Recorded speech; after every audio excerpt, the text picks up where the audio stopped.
Hi Kanan, I'm Kritika. I'm with Swasti. It's lovely to meet you. Nice meeting you, Kritika. Could you tell me a little bit about yourself?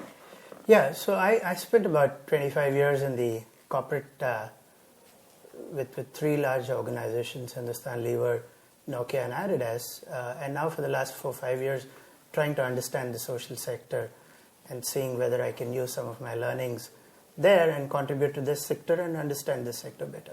That's really interesting because in the last couple of hours you've been contributing to the discussions on Transform for Scale in that solution circle, and you've been really talking about impact at scale.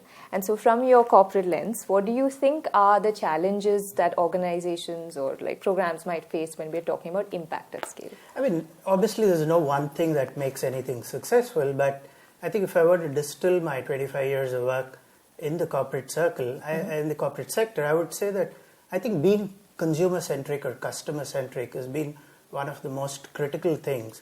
And I think when you are consumer-centric or customer-centric, it's possible to tune your organization to benefit from that consumer-centricity. The profitability, impact, everything else comes from how well you deliver to your customer. And I think if I were to take that analogy into the social sector, if all of us are working towards bringing about change for the community, it clearly has to be for the community, includes the community.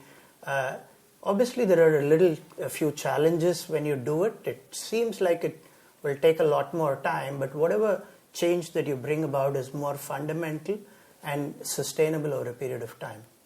Right. So that's why when we're talking about community-centric models, I think one of the things that we'd have to look at is make sure that there's enough flexibility built into those models. Because very often the needs of communities across various geographies and places are often quite varied and different. And so you would say that any model would therefore need to have something like that built in?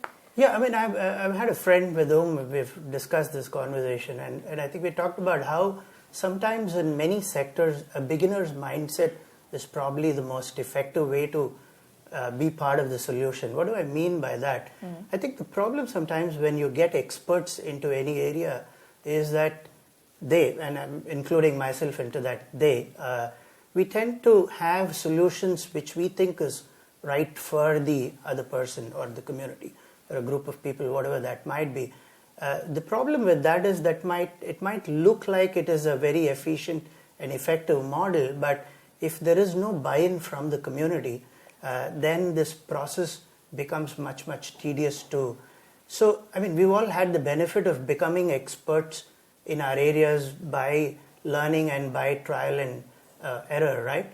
So, I think the community needs to have the benefit of that process. So, any change is sustainable and effective only even when the beneficiary or the community itself has a chance to learn and contribute, right? So it might look like it's a very inefficient, slow process, but I don't think there is any better process to doing it.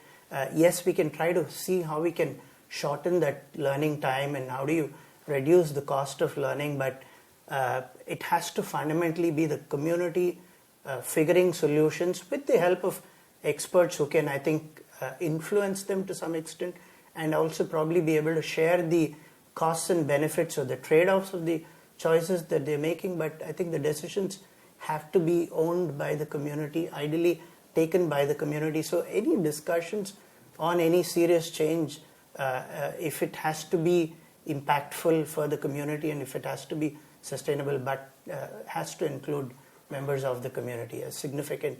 There will be a low role for all other ecosystem players, but it has to be primarily for the community, by the community. Absolutely. I think community ownership goes a long way in terms of sustainability. I think that's something that the HIV programs across the world have done very well, where communities have been involved in sort of developing programs, helping, advising implementation, and kind of helping actually reach the unreached or reach the masses where the program really needs to go.